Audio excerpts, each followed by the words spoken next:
لیکن نوجوان لڑکے ہیں اس میں مبتلا کر رہے ہیں.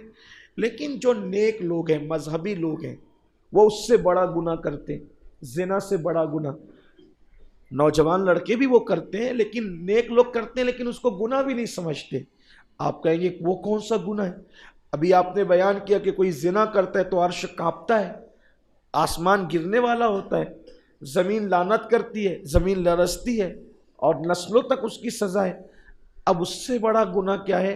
تو اللہ کے رسول علیہ السلام فرماتے ہیں الغیبت اشد من الزنا، کہ غیبت تو زنا سے بڑا گناہ ہے.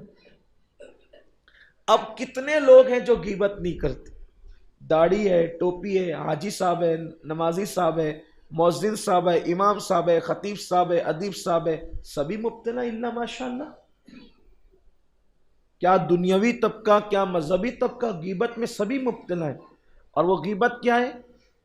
زنا سے بڑا گناہ ہے، زنا سے برا گناہ ہے. اب غیبت کا نقصان کیا ہے؟ غیبت کا نقصان یہ ہے کہ جو ہم نیکی کرتے ہیں، جس کی غیبت کرتے ہیں، اپنی نیکیاں اس کو دے دیتے ہیں اور اس کے گناہ اپنے نام عمل میں لے لیتے ہیں. اور غیبت کیا ہے؟ عورتیں کہتی ہے، مرد بھی کہتے ہیں. اب تو پہلے غیبت عورتیں زیادہ کرتی تھی، اب یہ 14 صدیاں گزر گئی تو مرد بھی غیبت کرنے لگے زیادہ تر. اللہ کیا کہتے ہیں؟ اللہ توبہ، میں غیبت کے لیے نہیں کہہ رہا ہوں. دیکھو غیبت کرنے کا کتنا خوبصورت طریقہ ایجاد کیا. اللہ توبہ، میں غیبت کے طور پہ نہیں کہہ رہا ہوں، میں تو صرف بتانے کے لیے کہہ رہا ہوں. تو پھر غیبت اور کس چڑیا کا نام ہے؟ آپ کسی کا عیب کسی کے پیٹھ پیچھے بتائیں، کسی مسلمان کا عیب اس کے پیٹھ پیچھے بتائیں، اسی کو تو غیبت کہتے ہیں. اب آپ اللہ توبہ کر کے پڑھو، کہو، یا استغفر اللہ کہہ کے کہو، یا بتانے کا بول کے کہو. بھائی اگر کوئی یہ کہے اللہ توبہ، یہ میں شربت پی رہا ہوں اور اس کے ہاتھ میں وہ شراب، تو کیا وہ شربت ہو جائے گا؟ اس کے ہاتھ میں وہ پیشاب کا پیالہ اور کہ اللہ توبہ میں تو دودھ پی رہا ہوں، تو کیا وہ اس کے کہنے سے وہ دودھ ہو جائے گا؟ نہیں. یہ سب شیطانی ہتھ کنڈے ہیں اور ہم اس میں ڈوبے ہوئے ہیں، غیبت کر رہے ہیں، غیبت میں مبتلا ہیں. ایک مرتبہ ایک عورت آئی، اس کا قد چھوٹا تھا، حضور سے اس نے ملاقات کی اور چلی گئی. تو حضور علیہ السلام کی پیاری زوجہ پاک نے عرض کیا، حضور وہ کتنی ناٹی تھی نا، کیسی ناٹی عورت تھی وہ. اللہ کے رسول جلال میں فرمایا، اس پیاری ام المومنین کا نام لے کے فرمایا کہ اگر تمہارا یہ جملہ سمندر میں ڈال دیں تو سمندر کا پانی خراب ہو جائے، سمندر کا پانی خراب ہو جائے. عرض کی یا رسول اللہ میں نے کیا کہا؟ تو فرمایا تم نے غیبت کی، غیبت. عرض کی آقا وہ ناٹی تھی تو میں نے ناٹی کہا نا. حضور فرماتے اسی کو تو غیبت کہتے ہیں. غیبت اور کیا چیز ہے؟ جس میں کوئی برائی ہو یا عیب ہو یا کوئی ایسی بات. غیبت کی تعریف یہ کوئی ایسی بات کہ آپ اس کے منہ پہ کہیں تو اس کو برا لگے.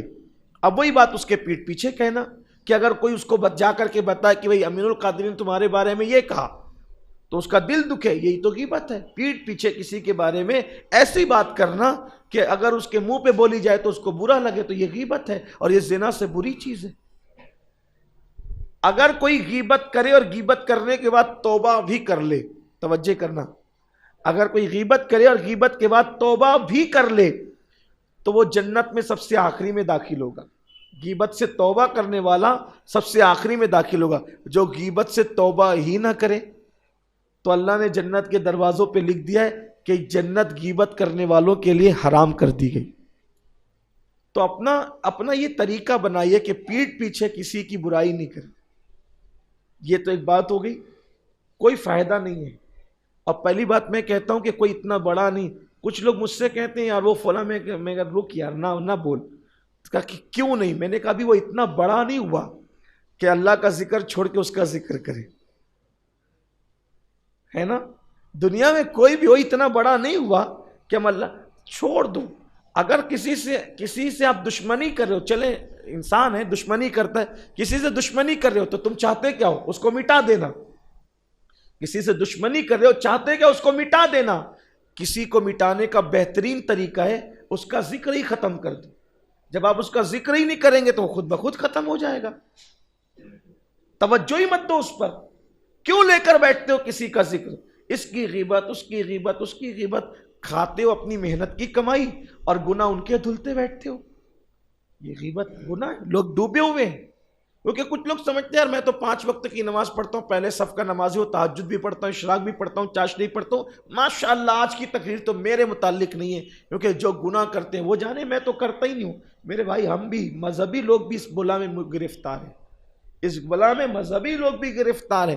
بلکہ استغفر اللہ، الیاذ باللہ، زمین کے اوپر تو زمین کے اوپر، گھروں میں تو گھروں میں، ہوٹلوں میں تو ہوٹلوں میں.